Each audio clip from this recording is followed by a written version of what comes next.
Rogers believed that you could use the information that's being provided to you from your body, sort of bottom up, to determine when you were being inauthentic or non-congruent. And I've thought about this for a long time and tried to sort it out in a practical manner, and what I've concluded is this. You can try this for a couple of weeks. It's an extremely interesting exercise. So, you sort of have to detach yourself from your thoughts and what you say.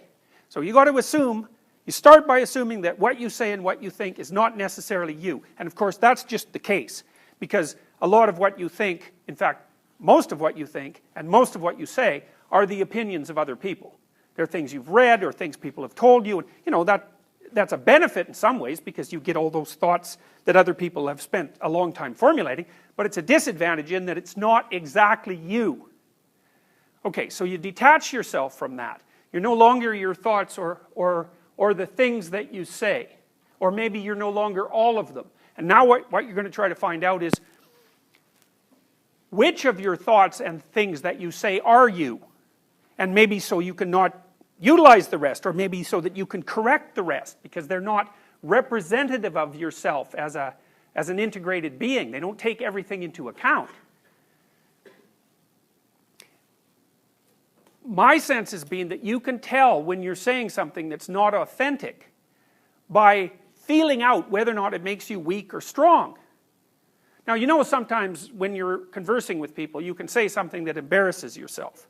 Now, Nietzsche said, for example, everyone has perjured themselves at least once in the attempt to maintain their good name.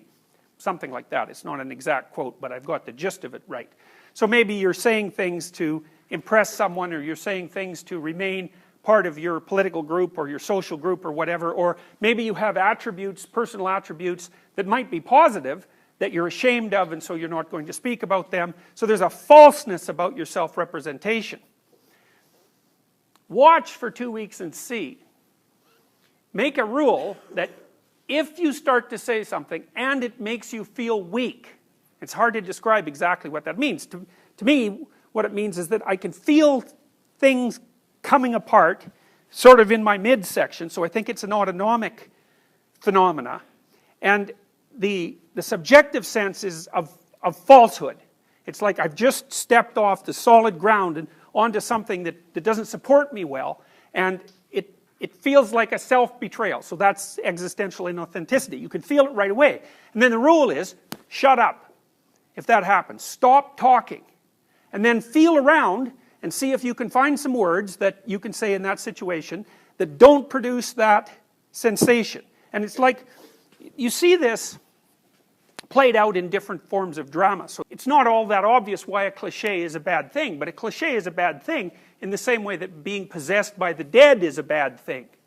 It's like a cliché isn't you. It's something else. It's like the crowd. It's like the other. It's not living. It has nothing to do with you. And part of the reason that students use clichés is because it's easier than using your own genuine creative formulation. So you can just default to cliché use, but there's something more insidious than that, is that if you write an essay that's nothing but a string of clichés, and you get criticized, then you're not being criticized. What's being criticized is the clichés, and you can hide behind that, and the part of you that's wise but treacherous thinks, well, the criticism doesn't really apply to me because, you know, I didn't really say what I thought. And then there's this kind of sense you get that you've gotten away with something, which is a terrible thing. So when I read undergraduate essays, what I see very frequently is, especially the first essays, just nothing but clichés. It's awful, it's dull, you can hardly stand reading it because there's nothing in it that's gripping or alive.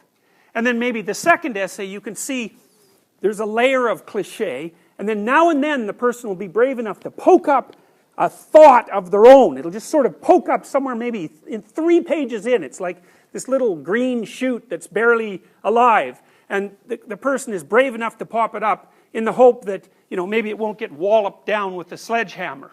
And so one of the things I try to do is to point that out. It's like, look, you know, this is something, there's a real thought here. It's a real original thought. It's something that you have the right to, because it's derived from your own experience and your own knowledge, and you've formulated it in an original and compelling way. But the problem with that is that if you get criticized for that, you're just going to pull right back into your shell, right? Because that hurts, because it's actually part of you that you've exposed. And that's a terrifying thing, to expose yourself like that. But it's an absolute prerequisite to genuine communication and thought. So, the ancient Mesopotamians, I haven't got time to tell you this story. If you want to hear it, you can come to my Maps of Meaning class in your 4th year. But the ancient Mesopotamians had figured out 5,000 years ago or so that the highest god in the hierarchy of gods, so sort of like the highest value, or the thing that should be imitated most carefully, was a god whose head had eyes all the way around it, and who spoke magic words. And so the words he spoke could make the sun rise and make the sun set. Very, very powerful speaker. And the reason the Mesopotamians had figured this out to the degree they had was because they realized that the capacity to pay attention, which is the eyes, of course, because we really pay attention with our eyes, and then the capacity to speak properly is in fact the highest virtue. And so then you can check yourself, you can see, all you have to do is listen, like you would listen to someone else. And you have to feel, you think, do I actually believe that? Is that actually my thought? And really, I'll tell you, what you'll find is 95% of what you say has nothing to do with you. So it's quite shocking to do this, because you'll start to say something, and you'll think, oh, that doesn't feel quite right. Like, it doesn't make me feel solid when I say it. There's something about that I'm subordinating myself to something, or hiding in some way. It's very difficult to figure out exactly what you're doing. But you'll find out that